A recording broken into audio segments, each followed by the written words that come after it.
Ruim 450 ongelukken waren er vandaag door de gladheid en er viel zelfs een dode. Reden mensen wel voorzichtig genoeg? En verder in het nieuws vandaag. Gouden dag voor Nederland op EK Allround en Sprint.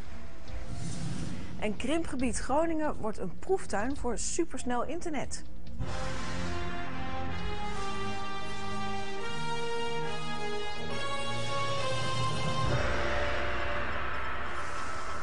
Goedenavond. Het was al aangekondigd. Spekgladde wegen door natte sneeuw en ijzel.